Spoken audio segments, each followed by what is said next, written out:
Еспаева Мадина Айдарқызы. 4-ші сыныпқа арналған жаратылыстану сабағы.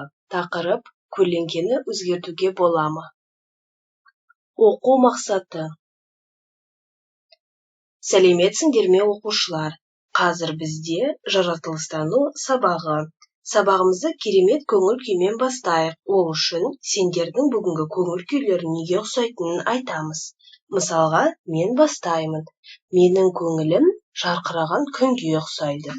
Әрі қарай сендер жалғастырасыңдар. Балалар, өткен сабақта біз қандай тақырыппен таныстық? Өткен сабақта біз жарықтың жұтылуы деген не тақырыбын өткен болатынбыз. Сендерге үй тапсырмасына берілген тақырыпты оқып, мазмұндап келу берілген еді. Барлығымыз дұрыстап оқып, дайындалып келдік деген сенімдемін. Өткен тақырыпты тексеру үшін бір оқушы мазмұнын айтады, ал қалғандарымыз болса мұқият тыңдап отырамыз. Бірінші оқушы айтып болған соң, қалғандары сұрақ қойып, пікір қосып отырады. Жарайсыңдар балалар, өткен сабақты қайталап болдық. Енді барлығымыз тақтаға назар аударамыз. Бұл жерде бағалау критериялары берілген. Әрқайсымыз өзіміз жеке жазып отырамыз және сабақтың соңында оны қорытындылаймыз. Оқушылар, барлығымыз берілген суретке назар аударайық. Суретте не берілген? Көлеңке. Қалай ойлайсыңдар, көлеңке деген не? Көлеңке қалай пайда болады, ойланып көрейікші? Жарайсыңдар. Қалай ойлайсыңдар, көлеңкені өзгертуге болады ма?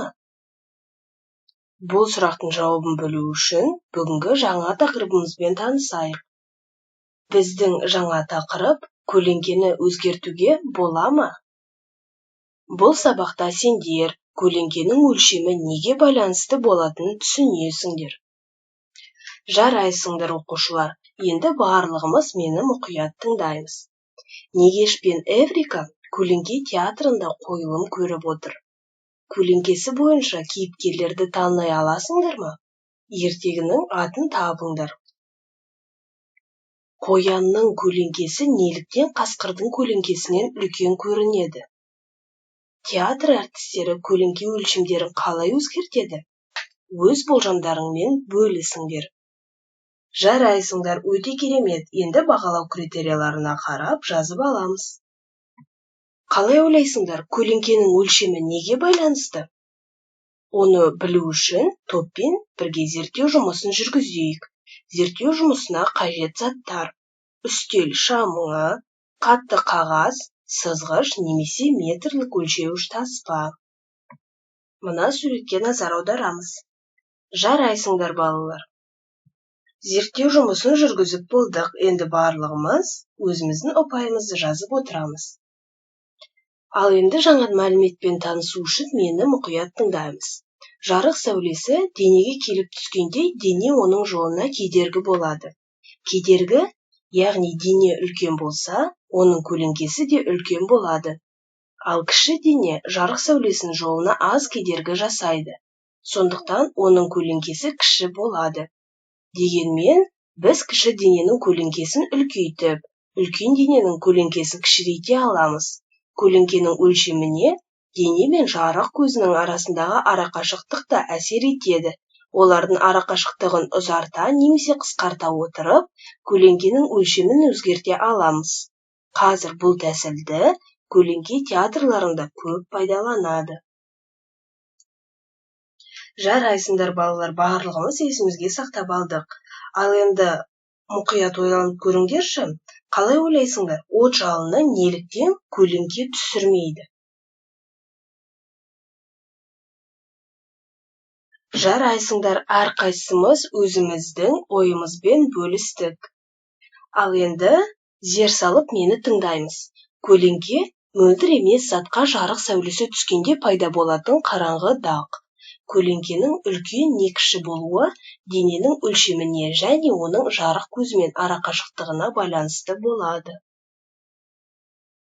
Балалар, ең ұзын көлеңке тәуліктің қай бөлігінде көрінеді деп ойлайсыңдар? Ал ең қысқа көлеңке ше? көлеңкенің өлшемі тағы неге байланысты болуы мүмкін? Қанеки ойланып көрейікші. Жарайсыңдар. Ал енді осы сұрақтардың жауабын толықтай білу үшін мен сендерге үй тапсырмасына зерттеу жұмысын беремін.